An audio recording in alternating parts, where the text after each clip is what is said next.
हाँ, तो Fehling test और बेनेडिक्ट टेस्ट दो पैथोलॉजिकल टेस्ट है। इससे हम लोग हमारे ब्लड में ग्लूकोज का लेवल कितना है, कहीं एक्सेस तो नहीं, ये टेस्ट करते हैं। नॉर्मली हमारे बॉडी में जो भी ग्लूकोज होता है उसको किडनी फिल्टर कर देता है। मतलब ब्लड में जितना भी ग्लूकोज होगा वो सब कुछ को किडनी फिल्टर कर देगा और वो बॉडी के अंदर ही रहेगा। लेकिन अगर वो हद से ज्यादा हो जाए, मतलब थोड़ा बढ़ेगा तो तब भी किडनी कंट्रोल कर लेगा। मान लो 10 होना चाहिए, 10 ग्लूकोज है तब तो नॉर्मल है। 11 हो गया, फिर भी उस किडनी एक एक्सेस को बाहर जाने नहीं देगा, रोक लेगा, उसको भी रोक देगा। 12 हो गया, फिर भी रोक देगा।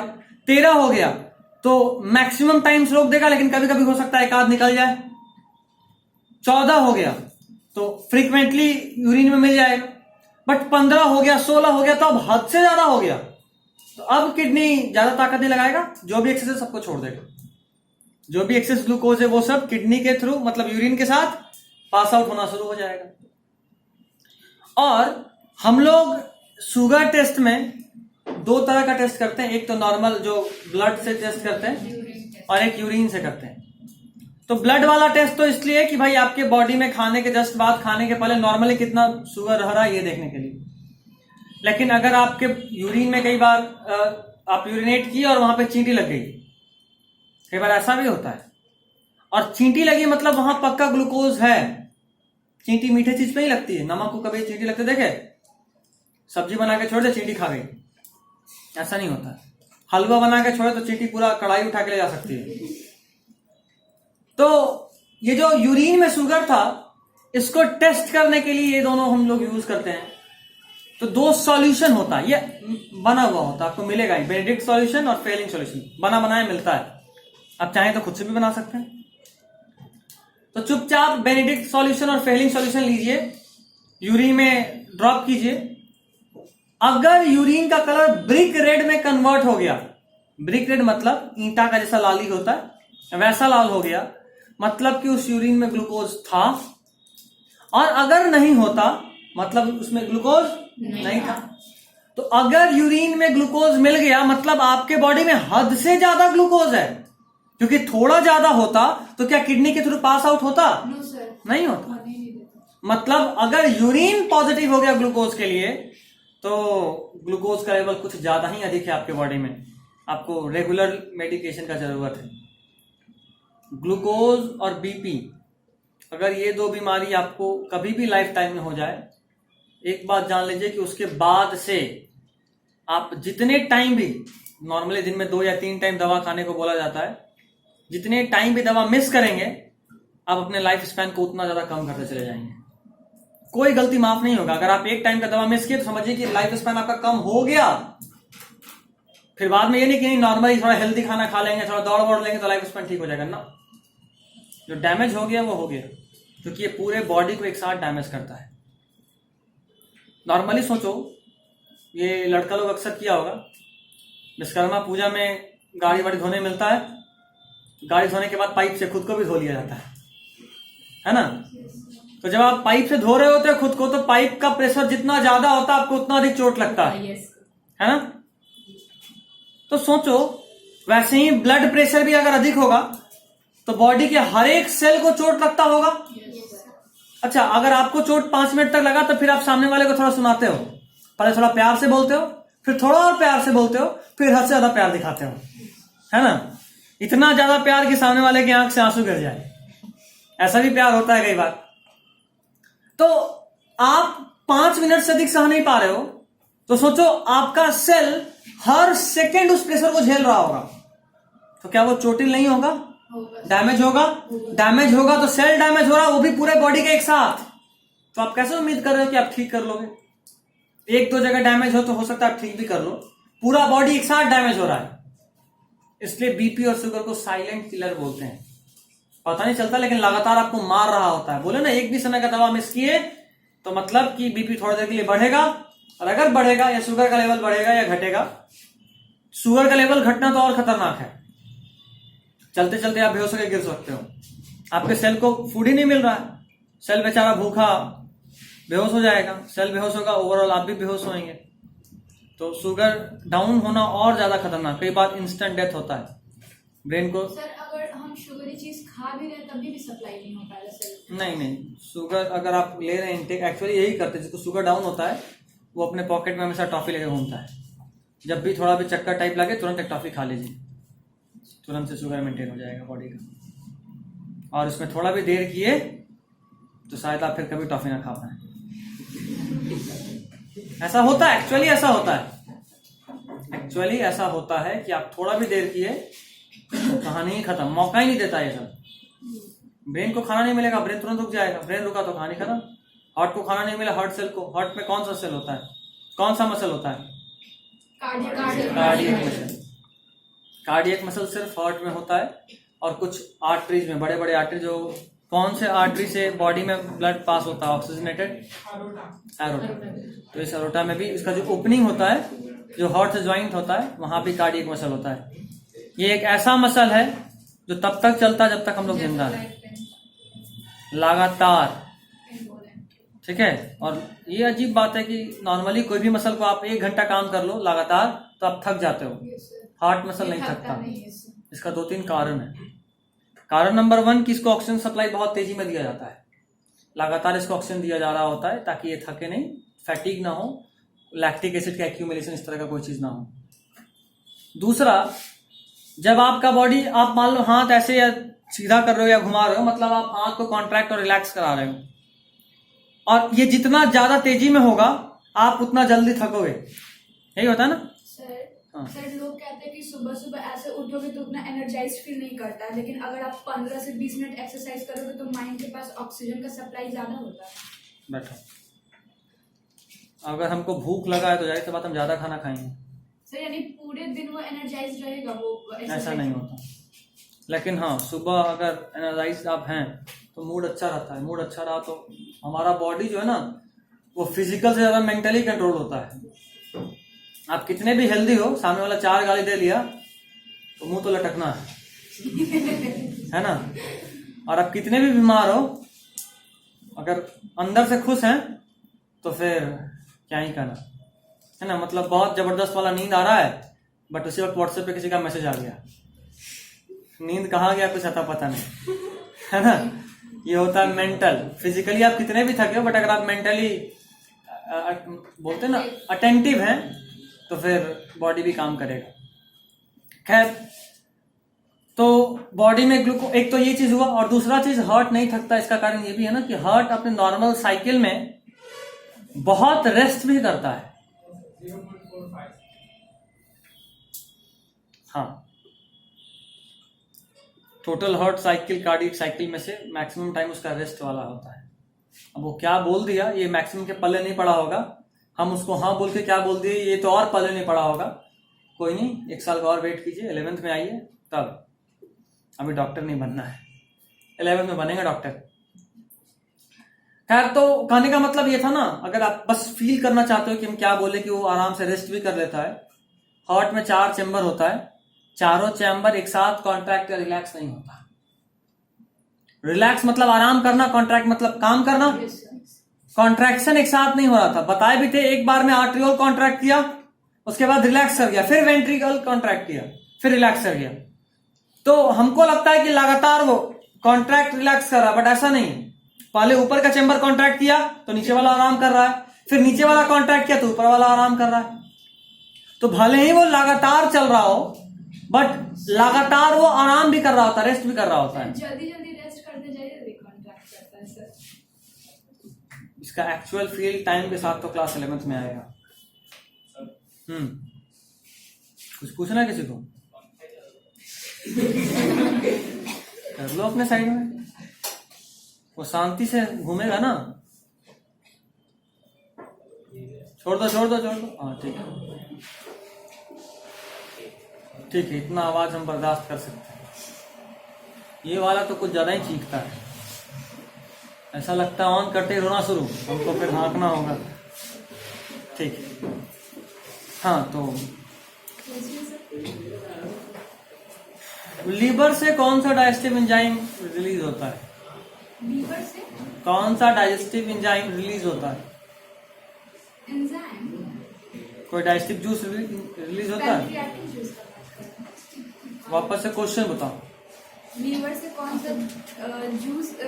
सा जूस या एंजाइम रिलीज होता है, और तुम बोली पैनक्रियाटिक जूस।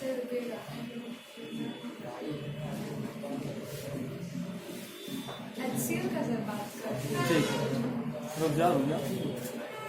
ट्रिप्सिन कहाँ पे रिलीज होता है?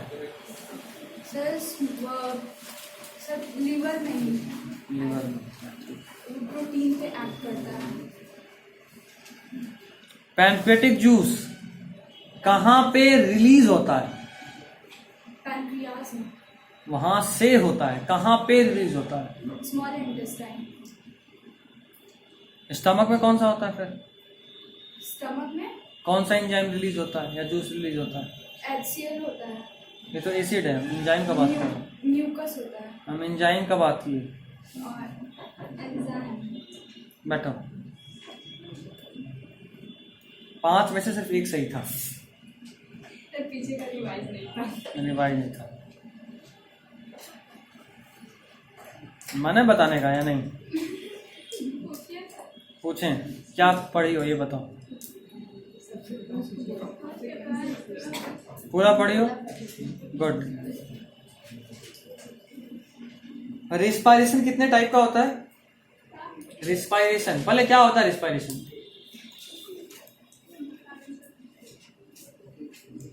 नहीं पता हो सीधा ना बोलो। देखो इसको भी बैठा दिया, पनिशमेंट नहीं मिलेगा, लेकिन टाइम मत किल करना। टाइम किल करके नहीं बताई तब खड़ा रहना।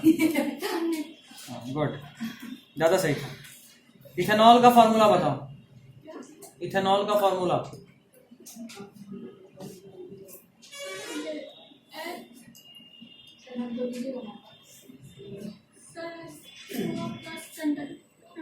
इथेनॉल कहीं हम पढ़े थे बायोलॉजी में?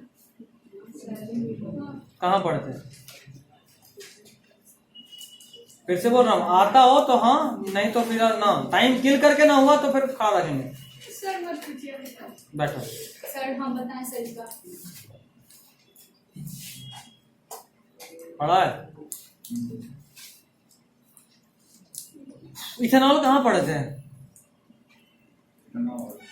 जो फॉर्मूला वहां पे जो कार्बन 5 हो गए जो पढ़े थे। बताओ जरा कुछ उसके बारे में।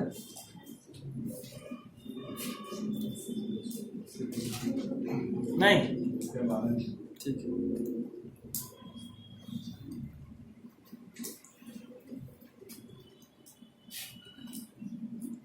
जाइलम के चारों एलिमेंट का नाम बताओ।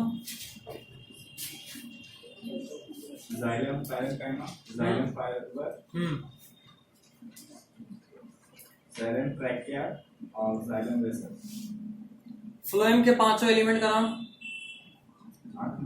4 था, कंफर्म? चल 4 बता। फ्लोएम पैरेंकाइमा, फ्लोएम ये फाइबर और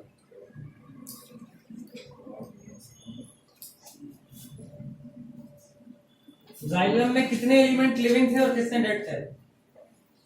1 लिविंग से 3 डेड। अच्छा, फ्लोएम में 3 लिविंग 1 डेड। डेड कौन था? बैठो बैठो, शुरू का पूछा ना। कोई नहीं, बैठो बैठो, खड़े हो जाओ। तुम लग रहा है पढ़ के आए हो।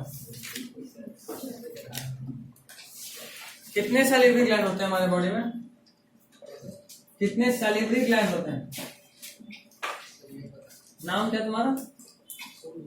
सोनू। तुम तो लगातार क्लास में थे। सलाइवा में कोई एंजाइम जो एंटी माइक्रोबियल हो?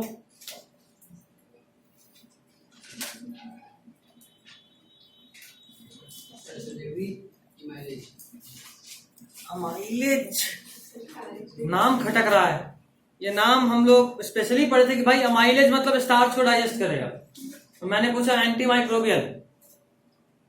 एक स्टाइलिन मैंने बताया था, बताया था ना? टाइलिन सैलिवरी अमाइलेज के कहीं नाम नहीं, टाइलिन ऊपर में लिखे, ठीक है।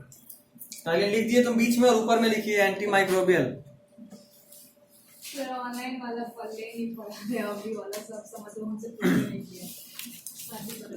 अच्छा, गार्ड सेल का ओपनिंग एंड क्लोजिंग के बारे में कुछ बता सकते हो?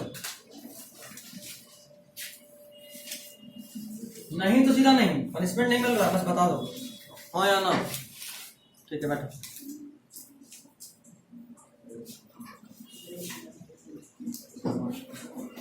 गार्ड सेल क्या करता है? सर गार्ड सेल जब स्लीप से करंट पड़ता है तो गार्ड सेल जो क्लोरोप्लास्ट होता है वो फोटोसिंथेसिस की प्रोसेस करता क्या है पहले तो ये बताओ। ओपनिंग क्लोजिंग कैसे होता है ये नहीं पूछे, करता क्या है? ग्लूकोज का फॉर्मेशन। गार्ड सेल प्लांट के लिए ग्लूकोज का फॉर्मेशन करता है। हाँ। क्लोरोप्लास्ट होता है गार्ड सेल क्या करता है? ओपनिंग और क्लोजिंग हेल्प करता है। वो वही करता है अच्छा वही करता है, किसके ओपनिंग एंड क्लोजिंग? टमाटर। टमाटर को, यही पूछना चाह रहे थे। अच्छा, लाइट रिएक्शन क्या होता है? सर लाइट रिएक्शन जो लाइट सनलाइट के प्रेजेंस में होता है। Reaction take place in the presence of sunlight. और इसमें क्या होता है? सर इसमें photosynthesis light reaction sir day time में होता है। इसमें ऑक्सीजन का इवोल्यूशन होता है। इसके अंदर लाइट रिएक्शन में जो ग्रेना होता है लाइट रिएक्शन में ग्रेना होता है? नहीं सॉरी, लाइट रिएक्शन में लीफ के अंदर क्लोरोप्लास्ट के अंदर ग्रेना होता है और वो फोटोसिंथेसिस प्रोसेस। ठीक है बैठो, ठीक है बैठो। वापस बोलो, क्या करता है? फूड बनाता है, एटीपी फॉर्मेशन करता है और वो एटीपी को यूज करके डार्क रिएक्शन में फूड बनाया जाता है। बैठो थोड़ा सा और ठीक से, अच्छा जा रहा है तुम्हारा। इसको खड़ा करो। क्या नाम है तुम्हारा? सत्यम। सत्यम तिवारी।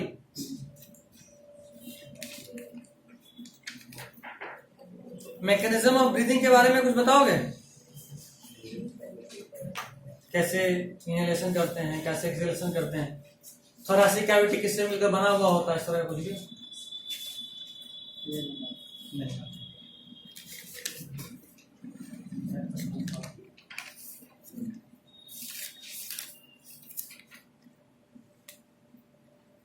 क्विक लाइन का फार्मूला बता सकते हो? क्विक लाइन ये बायोलॉजी में भी कहीं आया था, हम केमिस्ट्री से पूछ रहे हैं। बायोलॉजी में कहीं भी क्विक लाइन का काम नहीं है।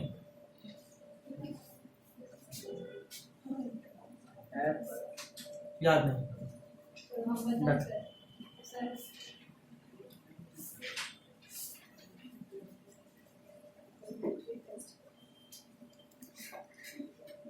उसको खड़ा करो। नहीं तुम्हारे पीछे, तुम्हारे पीछे। डबल सर्कुलेशन के बारे में कुछ बताओगे? प्रभात, प्रभात नाम है ना? राहुल, राहुल प्रभात नहीं आया। हाँ, डबल सर्कुलेशन के बारे में कुछ बताना चाहोगे? नहीं। लिम्फ क्या होता है?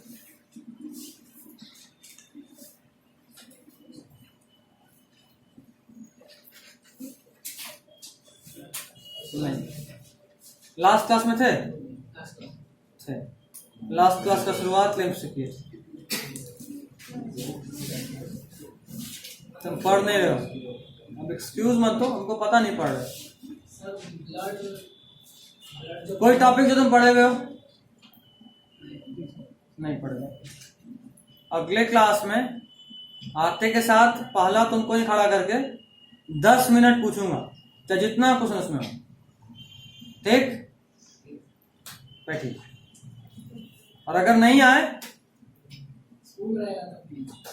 तो हमको पहले बता देना मैसेज करके। ठीक, तो उस दिन हम कुछ पढ़ाएंगे, पूछेंगे नहीं। जिस दिन आओगे उसी दिन पूछेंगे। देखना बच के, पता चला बाकी सभी तेरे को रोज मार्केट के बाहर ही रखे, मत पूछेंगे ही नहीं। अब अगला कौन बनेगा करोड़पति? चल रहा है, कोई तैयारी नहीं हो रहा। विभा कुमारी। सिस्टोल और डायस्टोल बताओ तुम थोड़ा। systole, the pressure generated when the heart contracts. कितना होता है value 120 mm per hg. Of Hg? Of hg. ठीक, और Diastole, the pressure generated when the heart relaxes. उसका होता है 80 mm of hg. ठीक। थोड़ा सा एरोबिक रिस्पिरेशन के बारे में बताओ जो हमारे नॉर्मली सेल में होता हो। Aerobic respiration. क्या होता है एरोबिक रिस्पिरेशन? सर वो माइटोकॉन्ड्रिया में होता है, अब वो ऑक्सीजन के प्रेजेंस में होता है। इसमें ब्रेकिंग कैसे होता है? सर इसमें पायरुवेट का ब्रेकिंग होता है। पायरुवेट कितना कार्बन का होता है? Pyruvate 3 carbon. अच्छा,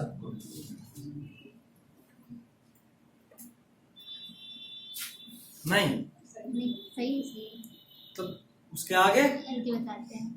3 कार्बन पायरुवेट होता है, उसका ब्रेक डाउन होता है तो वो का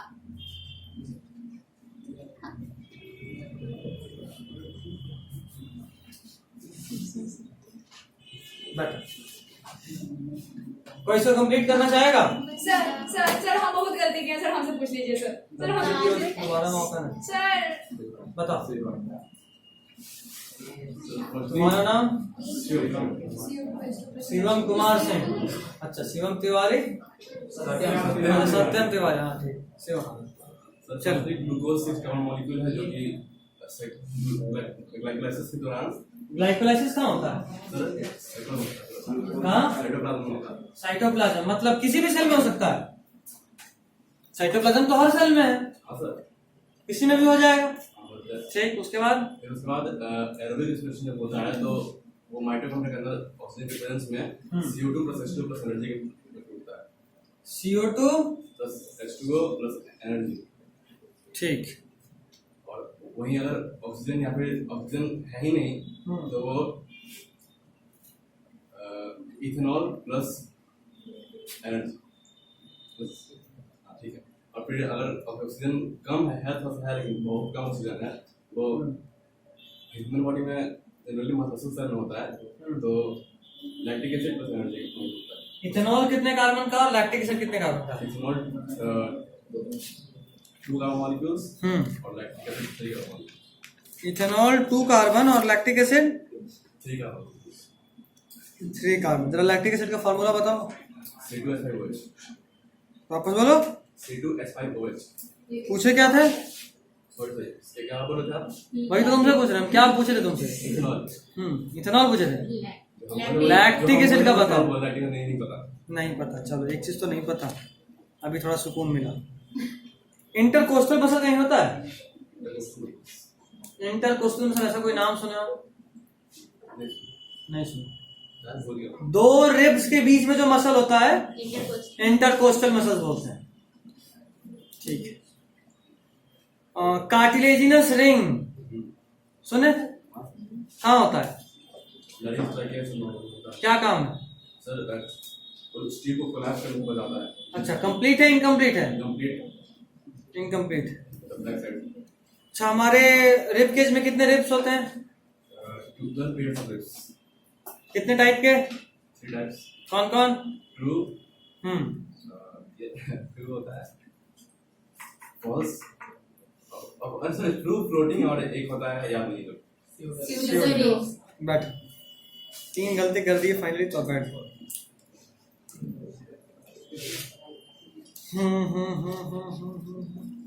और कोई जिसका रिस्पायरेशन पे कमांड हो? अब ऐसे डिवाइड करके दे रहा हूं। रिस्पायरेशन, चलो एक्सपायरेशन में कौन कौन से मसल्स का क्या क्या रोल होता है? सर आप रेस्पिरेशन पूछे हैं, सर हम बैठ जाते हैं। क्रैब साइकिल से पूछिएगा सर।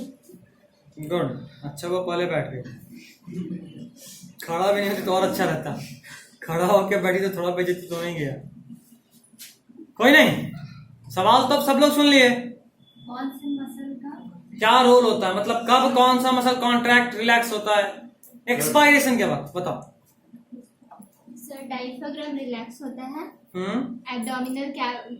एब्डोमिनल मसल्स भी रिलैक्स होता है,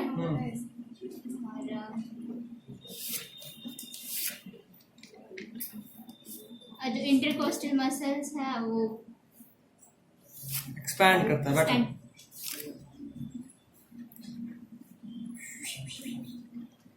अच्छा, कोई हम है जो बता दे कि फैट का एब्जॉर्प्शन हमारे बॉडी में कैसे होता है? Fat sir sir sir sir sir बताओ। फैटी एमिनो एसिड के ठीक है, फैट कैसे ब्रेक होता है? फैटी एमिनो फैटी एसिड और ग्लिसरॉल। एब्जॉर्ब कैसे होता है? क्योंकि फैट हाइड्रोफोबिक है और हमारा ब्लड हाइड्रोफिलिक है। नहीं पता नहीं पता, बस यही पूछना था। बैठो। सर अब्सॉर्ब बताओ। सर फैट वाटर में सॉल्युबल होता है वाटर में इनसॉल्युबल होता है, ठीक है। प्रोटीन का कवर होता है वो फिर स्मॉल पार्टिकल्स में ब्रेक डाउन होता है उसको हम लोग इमल्सिफाइड फैट कहते हैं। इमल्सिफिकेशन ऑफ फैट, हाँ ठीक है। उसके बाद फिर वो emulsified fat, सर उसके बाद वो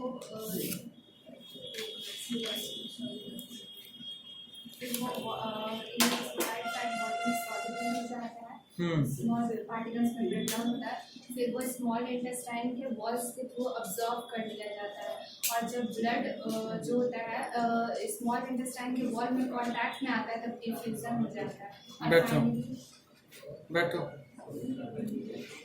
फैट का एब्जॉर्प्शन के लिए पहले इमल्सिफिकेशन होगा। इमल्सिफिकेशन होने के बाद वो विलाइज इंटेस्टाइन में विलाइज होता है, याद है ना? इंक्रीज करता है absorption। सरफेस एरिया इंक्रीज करता है, बिल्कुल। तो ये जो विलाइज है इसके थ्रू लैक्टियल्स में जाएगा। लैक्टियल्स लिम्फ वेसल है, लिम्फ वेसल के थ्रू लिम्फ में गया और लिम्फ फाइनली ब्लड में जाता है। सर एक फिर से बोलिएगा ना। सबसे पहले इमल्सिफिकेशन ऑफ फैट हुआ, Yes, sir.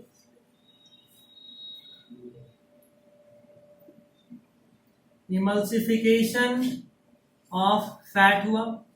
Emulsification of fat होने के बाद फैट छोटे छोटे मॉलिक्यूल्स में ब्रेक हो गया। अभी first में soluble है, sir. Fat broken down into smaller fat globules।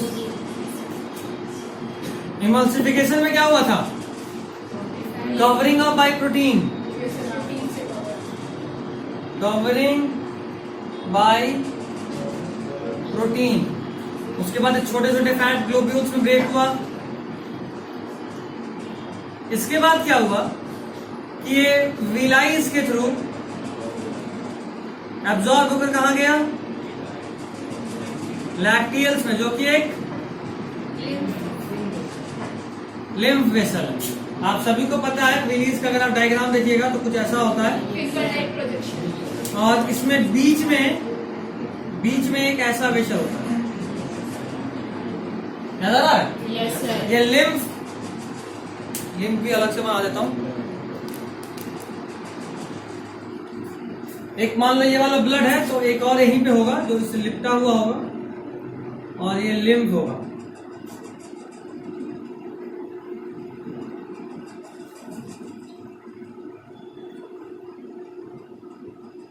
तो आपका जो फैट है ये पूरा फैट इस लिम्फ में अब्जॉर्ब हुआ। लिम्फ में अब्जॉर्ब होने के बाद कहां चला गया? लिम्फेटिक चैनल, लिम्फेटिक चैनल, और लिम्फेटिक चैनल के बाद कहां गया? लिम्फेटिक चैनल से कहां चला जाएगा? ब्लड में, ठीक है। चलिए